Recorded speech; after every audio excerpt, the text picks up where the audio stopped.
আসসালামু আলাইকুম। আজকে আমরা একটা বিষয় নিয়ে কথা বলার জন্য এখানে বসেছি। সে বিষয়টা হচ্ছে, একটা ছেলে তো পুরো জিন্দেগি ধরে কাজ কাম করে, কষ্ট করে, কিসের জন্য করে? সেই উপলক্ষে আজকে আমি কথা বলবো আমাদের সজীব ভাইয়ের সাথে। জি ভাইয়া। যেহেতু সে একটা ছেলে, জি তার মনের কথাটা আজকে আমরা জানবো। জি অবশ্যই। সো আমি জানার সাথে সাথে আপনারাও জানান তার মনের কথাগুলা। তো সজীব ভাই কেমন আছেন? এই তো আলহামদুলিল্লাহ ভাই, ভালো আছি। আপনি ভালো কেমন আছেন? আছেন? আলহামদুলিল্লাহ। আমি আপনাকে কিছু প্রশ্ন করতে চাচ্ছি। জি করতে পারেন। আপনার ভিতর থেকে আপনার যেটা ফিল আসে আপনি সেটাই উত্তর জি দিবেন। অবশ্যই বলেন। আমার প্রথম প্রশ্ন হচ্ছে, আপনার ফ্যামিলিতে কে কে আছে? আমার ফ্যামিলিতে আছে, আমরা 3টা ভাই। সো আমার কোনো বোন টোন নেই। ওকে, আর এর মাঝামাঝি আমি দীর্ঘ 3 বছর আছি মালয়েশিয়াতে। আমি এইগুলো শুনতে চাই নাই। আমি জাস্ট আপনার ফ্যামিলিতে কে কে আছে, বাবা ও, মা ভাই আমার বোন ফ্যামিলিতে এরকম। বাবা মা, এই আমার ছেলে বউ, এই 3টা ভাই? হ্যাঁ 3টা ভাই। এই কয়জন? হ্যাঁ, দাদা দাদি? দাদা দাদি আছে, দাদা মারা গেছে, দাদি বেঁচে আছে। ওকে। আপনি এর ভিতর থেকে 5জনকে সিলেক্ট করেন, যে 5জনকে আপনি সব থেকে বেশি ভালোবাসেন। সেটা আপনার বন্ধুরাও হইতে পারে, আপনার আত্মীয় স্বজনও হইতে পারে, আপনার বাবা মাও হইতে পারে, আপনার প্রিয়তমা স্ত্রীও হইতে পারে, আপনার সন্তানও হইতে পারে, আপনার ভাই বোনও হইতে পারে। এখন আপনি 5জন মানুষকে সিলেক্ট করেন, কাকে কাকে দিবেন? আমি এখানে যদি 5 জনকে নিতে হয়, তো 5 জনের ভিতরে ধরা যায় আমার বাবা মা। ওকে, আমার যেটা ছোট্ট ছেলে আছে, এটা হয়তো বা একটা ভাইকে নিলাম। আর একটা মানুষের তো পার্সোনাল একটা মানুষ থাকে, হয়তো আমার পার্সোনাল মানুষটাকে এর ভিতরে নিলাম। আপনার স্ত্রী? হ্যাঁ, স্ত্রী হলো 5জন। ঠিক আছে। ধরেন আপনার লাইফে এমন একটা সিচুয়েশন আসলো, এখান থেকে একজনকে বাদ দিতে বললো, আপনি কাকে বাদ দিবেন?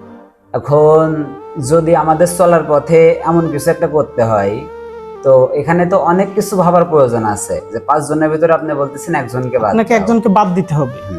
আপনি কাকে বাদ দিবেন? তো আমি আমার প্রথম উদ্দেশ্যে যেটা বলি, যদি একজনকে বাদ দিতে হয়, সেটা আমার বড় ভাইয়াকে বাদ দিতে হবে। ওকে, আপনার ভাইকে বাদ দিবেন, আপনার বাবা মা, স্ত্রী আর সন্তানকে রাখবেন, অবশ্যই। 4জন। এইখান থেকে ধরেন আরো একজনকে বাদ দিতে হলে আপনি কাকে বাদ দিবেন? যদি আপনি বলেন যে এটা একটু কষ্টে, হ্যাঁ হ্যাঁ, বাট বাদ আপনাকে দিতে হবে। তো আপনি যদি এটা বলেন আপনার দিক থেকে যে আমাদের ফ্যামিলিতে 5 জন ছিলাম, এখানে একজনকে বাদ দিয়েছেন, হ্যাঁ, তারপরেও আপনি 4 জনের মাঝেও বলতেছেন একজনকে বাদ দিয়ে দাও।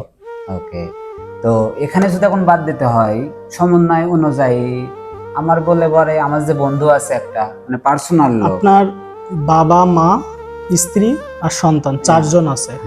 এই 4জন থেকে আপনি কাকে বাদ দিবেন? তো এখন যদি বাদ দিতে হয়, দিলাম আমার বাবাকে। বাবাকে। বাকি থাকলো আপনার স্ত্রী, আপনার সন্তান, মা, আপনার মা। জি। এই 3জন থেকেও আপনাকে একজনকে সরাইতে হবে। আপনি কাকে সরাবেন? আচ্ছা, তাহলে এখানে আম্মাকে বাদ দেওয়া হোক। আপনার আম্মুকে বাদ দিবেন, আপনার স্ত্রী আর সন্তানকে রাখবেন। জি। ওকে।